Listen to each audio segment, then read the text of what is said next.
everyone, my name is Asta and welcome to the Essence of Self.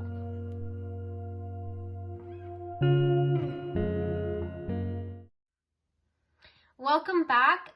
It's been a very long break. I hope you all are doing good and staying safe from the coronavirus. I know it's been spreading like crazy recently. And now that my campus has been closed, so I've been staying at home a lot more. So finally decided to film. But yeah, make sure that you guys stay safe, wash your hands, put hand sanitizer on, and get your information from a local, trustworthy source rather than just mass shared links that, people tend to put on Facebook or social media.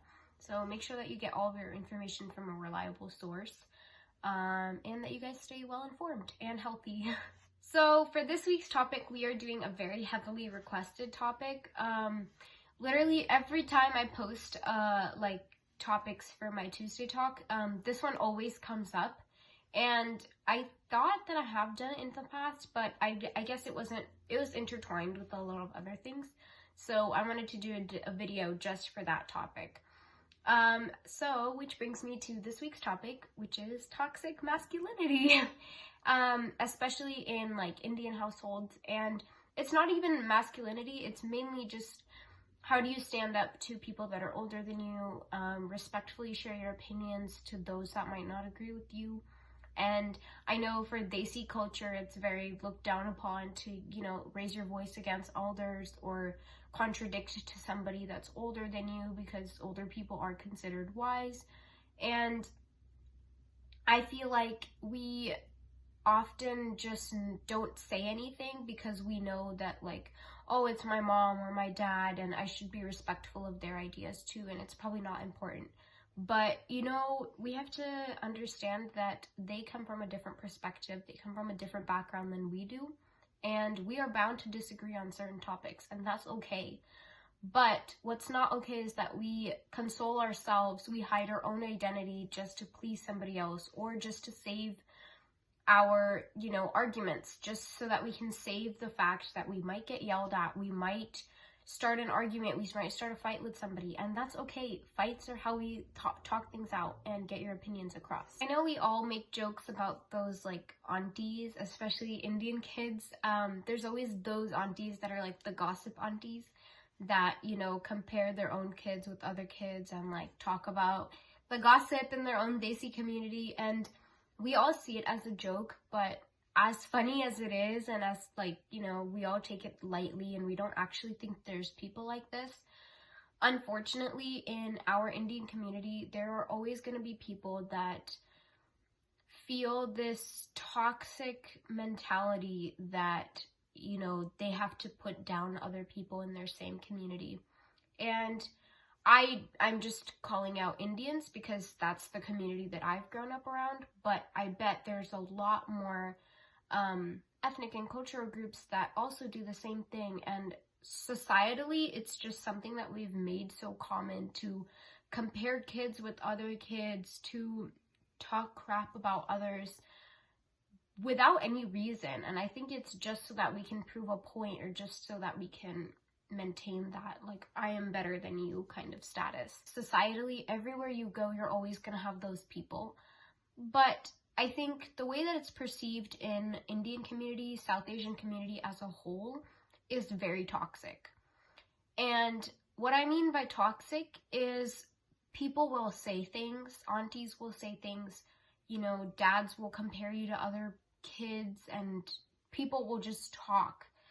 And the thing is, we are taught not to speak out. We are taught that, oh, you don't talk back to your elders, you have to be respectful. And there is a huge, huge difference between being respectful and being silent. Being respectful doesn't always mean that you don't voice your opinion. Being respectful just means that you voice it in a way that's appropriate. Obviously, you wouldn't go yell at somebody that's older than you. But we have to, first of all, like I said in the beginning of the video, we have to take account that our parents, our grandparents, our Indian relatives, they come from a much different time period. First of all, that's a big thing.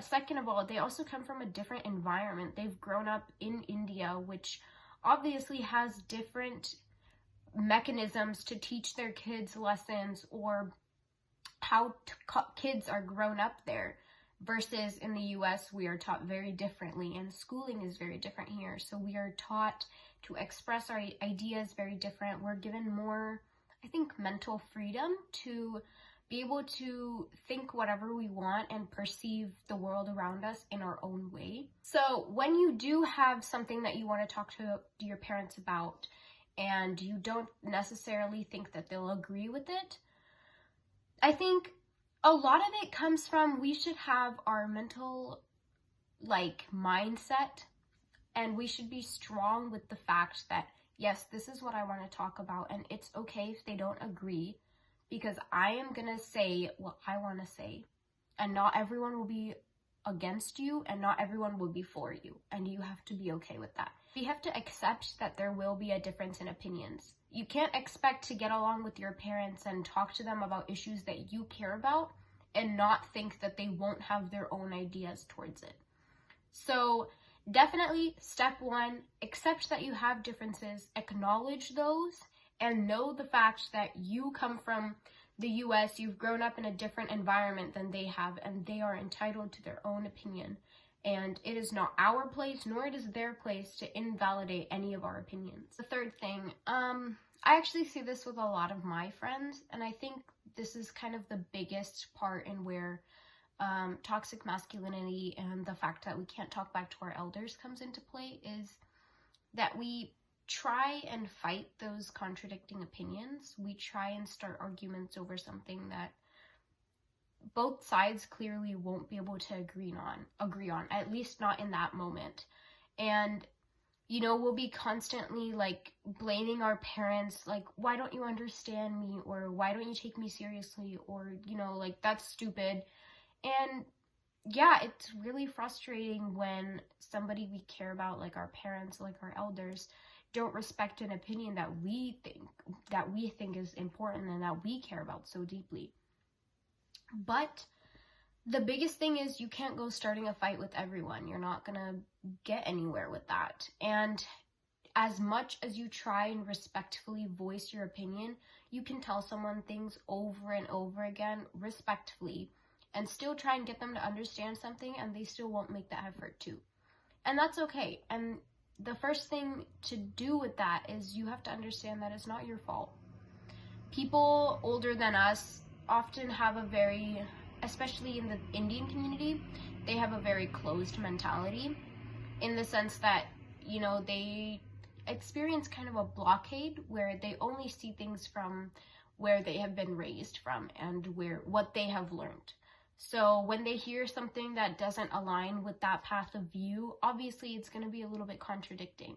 So it's okay that they don't understand you, and I know it's frustrating and it can seem annoying, but we can't go fighting with the world.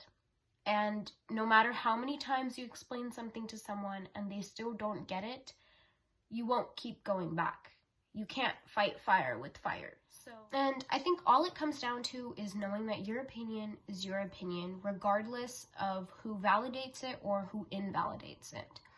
And I know all of this seems easier said than done, but for me personally, I want to make my parents proud of me, and I want to make my relatives in India proud of me, and I like to receive that social validation from the ones that I care about most. And I think all of us do, at least a little bit, more than we care to admit.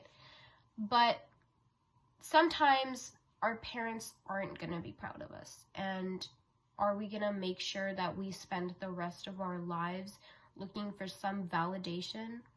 Because I know it probably won't make a big difference for me to say it right now, but no one's validation will be able to fill that hole or that gap in yourself more than you will.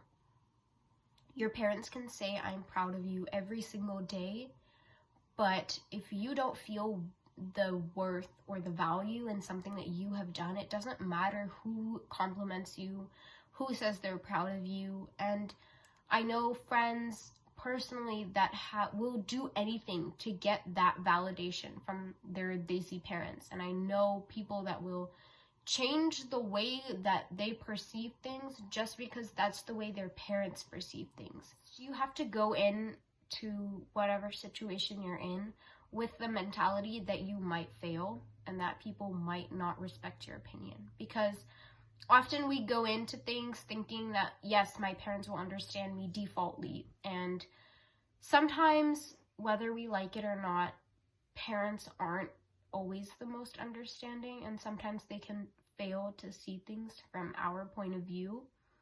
And just like the opposite way, sometimes we can fail to see things from their point of view because we're not parents, we haven't raised children, or we didn't come from the environment that they did, and they didn't come from an environment that we do. So I think we have to set ourselves up for some form of failure. And, you know, if they accept your opinion, if they accept whatever you want to voice to them, that's amazing. And not all parents will do that. And we have to go into it with no expectations. That doesn't mean have negative expectations, and that doesn't mean have positive expectations. Just zero expectations. And just go into it thinking, I'm gonna say what I need to say. And whether they accept it or don't accept it, it's still gonna hold importance to me, and I will still be who I am. I will still voice the same opinion, just not to someone who doesn't want to hear it. That is the end of this video. I will probably post more this month due to the whole COVID situation, because I probably won't be going out much. And I also just wanted to end this video by thanking all of you for nominating me for Best Content for Global Beauty Awards. It's this weekend. I'm super excited. And thank you so much for supporting my blog, for supporting my videos, for leaving like nice comments on my Snapchat and my Instagram whenever I post quotes. It means so much to me just to hear from at least one person that said, like, you know, oh, I really needed this today, thank you. So that really means a lot to me. So thank you so much. Again, please stay safe from all the virus situation and stay healthy, and I wish you the best. Bye!